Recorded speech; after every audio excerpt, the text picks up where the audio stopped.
Oil paint, the medium of the masters. Many people decided to use oil paint due to its very good consistency and pigmentation. Materials. You can cheap out on a lot of stuff for materials, but when it comes to materials and cheaping out, I would not cheap out on your paintbrush. I did the mistake of doing that. I bought this brush at $1 at the dollar store, and it is not it. You can literally see on there the brush is kind of making frays, and those will get off. Those little frays, they'll get off in your piece, and you'll see those when you're working. But with this good one that I got, maybe like $10 for a pack of 3 of them at our Craft Direct, it's actually a good one. And you can see there's none of those little bristles coming off, and you'll be able to use this for years. So I would invest in good brushes. When it comes to paper, you can probably cheap out on paper. This is what a lot of people have been using from what I've seen, just a Strathmore sketchbook. It is palette paper, so you can rip it off and stuff. So that's nice. And then you get to your linseed oil. Now, say you were going to be doing watercolor, right? You need your water to use watercolor. Linseed oil is kind of like that. It's not needed, but it helps to kind of thicken or thin the paint out. It says it's an alternative to paint thinner, which is toxic, and there is non-toxic ones such as lavender based, which you could invest in, but I am not made out of money, so I do not have that. So I got linseed oil, and yeah, choose to thin out the paint because oil paint is a lot thicker than other paints. Speaking of oil paint, we can get to our oil paints. We have our black, yellow, white, red, and blue.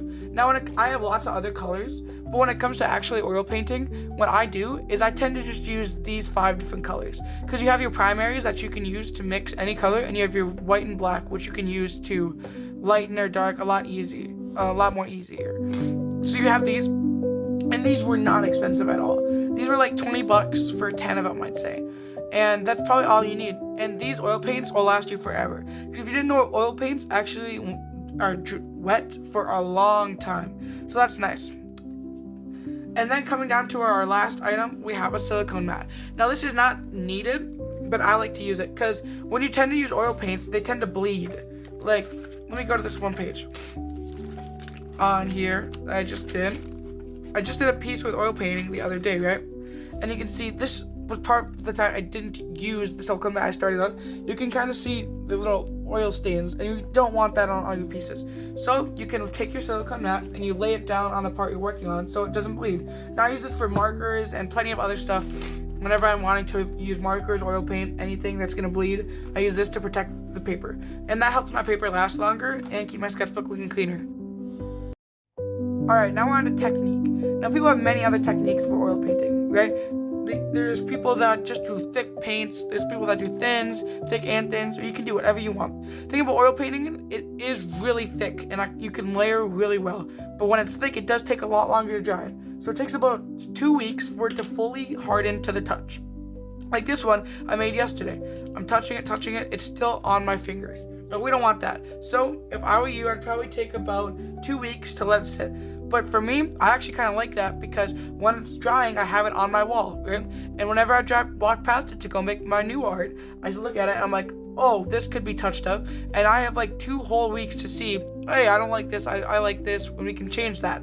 But when you're using acrylic, once it's done, you can't blend anymore with that one color. Or you can, but it's going to be a lot harder. So that's why I prefer oil paints. Now, getting into technique again, you can use any technique you like. If you like to work with thick paints, you can work with thick paints. If you like to work with thin paints, you can work with thin. If you want both, you can do both. That's kind of the thing that I like. You can be very flexible with oil paints. But one thing that you have to be sure of is if you are using paint thinner, please wear a mask or protection. It can harm your lungs, and we don't like it when it harms lungs. So we do not want that to happen. And yeah, that's going to be it. If you had any questions, please sure to leave them down in the comments, and I will answer them, because I am new to oil paint too. So if you find that I did anything wrong in this video, or I could have done anything better, please do that in the comments. I'm new to oil paint, and I could use as much help as you guys, but I'm trying to help and share the knowledge that I do know. So if you had an amazing day, please like and subscribe, and see you again next time. Bye.